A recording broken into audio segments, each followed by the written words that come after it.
दोस्तों जरा सोचिए, भारत की नदियों में ऐसा क्या लगाया जा रहा है जिसे देखकर पूरी दुनिया हिल गई है। अमेरिका बोला, ऐसा प्रोजेक्ट हमने कभी देखा ही नहीं। चीन परेशान, जापान हैरान और दुनिया के बड़े बड़े वैज्ञानिक हैरान परेशान। अब जरा एक पल के लिए कल्पना कीजिए, अगर आने वाले कुछ सालों में भारत के कई राज्यों की नदियां सूख जाएं, पानी का एक एक बूंद सोने से भी ज्यादा कीमती हो जाए, लोग सिर्फ पानी के लिए आपस में लड़ने लगें, क्या हालात होंगे। डरावना है ना।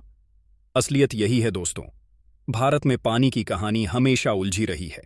कहीं बाढ़ सब कुछ बहा ले जाती है तो कहीं लोग बूंद बूंद पानी के लिए तरसते रहते हैं।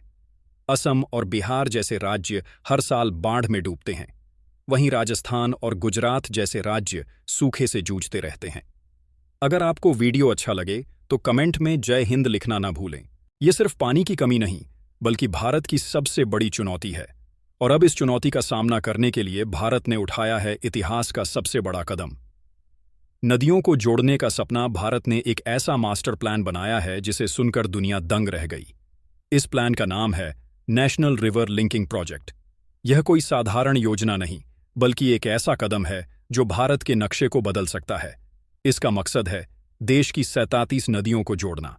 जहां पानी ज्यादा है वहां से पानी ले जाना और उसे पहुंचाना वहां तक जहां लोग उसकी एक बूंद के लिए तरस रहे हैं। इस प्रोजेक्ट के तहत 30 लिंक, 32 बड़े डैम और 15,000 किलोमीटर लंबा कैनाल नेटवर्क बनाया जाएगा। सोचिए, 200 बिलियन क्यूबिक मीटर पानी पूरे देश में बांटा जाएगा। इतिहास और शुरुआत। इस प्रोजेक्ट का आइडिया नया नहीं है। 1980 में इसकी रूपरेखा तैयार की गई थी, लेकिन लंबे समय तक यह सिर्फ कागजों तक सीमित रहा।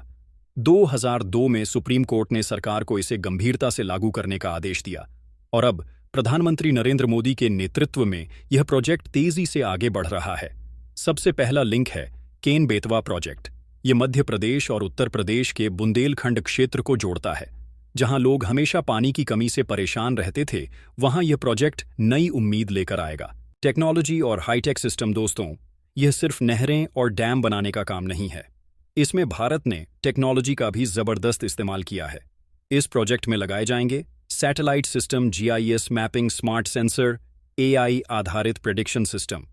ये सब मिलकर तय करेंगे कि कब, कहां और कितना पानी छोड़ा जाए। बारिश का पैटर्न, बाढ़ का खतरा और पानी का स्तर, सब पर नजर रखी जाएगी।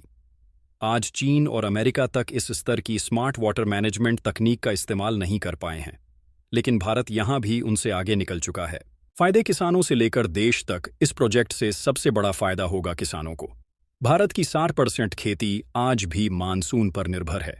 यह प्रोजेक्ट 30 मिलियन हेक्टेयर जमीन को सिंचाई के दायरे में लाएगा। मतलब है ज्यादा फसल, ज्यादा उत्पादन और किसानों की आमदनी में भारी इजाफा। दूसरा फायदा है बिजली। इस प्रोजेक्ट से 34 गीगावाट हाइड्रो पावर पैदा होगा। इतनी बिजली कई राज्यों की जरूरतें पूरी कर देगी। तीसरा फायदा है बाढ़ और सूखे पर काबू। हर साल असम और बिहार बाढ़ से तबाह होते हैं, राजस्थान और गुजरात सूखे से जूझते हैं। यह प्रोजेक्ट दोनों समस्याओं पर लगाम लगाएगा। चौथा फायदा है व्यापार और ट्रांसपोर्ट। नहरों से माल ढुलाई आसान और सस्ती हो जाएगी। मछली पालन और टूरिज्म को भी बढ़ावा मिलेगा। गांवों में रोजगार के नए मौके बनेंगे। खतरे और चुनौतियां। लेकिन दोस्तों, हर बड़ी योजना की तरह इस प्रोजेक्ट के साथ भी कुछ खतरनाक चुनौतियां हैं। 1. पर्यावरण पर असर पड़ना। टाइगर रिजर्व का बड़ा हिस्सा डूब जाएगा। हजारों हेक्टेयर जंगल खत्म हो जाएंगे। नदियों के प्राकृतिक प्रवाह में बदलाव से मानसून का पैटर्न भी बिगड़ सकता है। 2. लोगों का विस्थापन। सिर्फ केन बेतवा लिंक के लिए ही 21 गांव डूब जाएंगे। पूरे प्रोजेक्ट में करीब 5 लाख लोग दूसरी जगह बसाए जाएंगे। सवाल यह है कि क्या उन्हें सही मुआवजा और नया घर मिलेगा। 3. राज्यों के बीच विवाद। पहले ही कावेरी विवाद जैसे मामले सामने आते रहे हैं। अगर राज्य आपस में पानी शेयर करने को तैयार नहीं हुए तो यह प्रोजेक्ट नए झगड़े खड़े कर सकता है। दुनिया में हलचल। इस प्रोजेक्ट ने अंतर्राष्ट्रीय स्तर पर भी तूफान मचा दिया है। चीन डर रहा है कि भारत पानी के खेल में उससे आगे निकल जाएगा। अमेरिका चुपचाप नजर रख रहा है, क्योंकि उसे समझ नहीं आ रहा कि भारत इतनी तेजी से कैसे कर रहा है। जापान मान चुका है कि भारत ने ऐसा कदम उठाया है जिसकी बराबरी कोई नहीं कर सकता। भविष्य की तस्वीर। दोस्तों, अब सवाल यही है, क्या यह प्रोजेक्ट भारत को पानी का सुपर पावर बनाएगा? अगर कामयाब हुआ तो भारत में पानी की किल्लत हमेशा के लिए खत्म हो सकती है।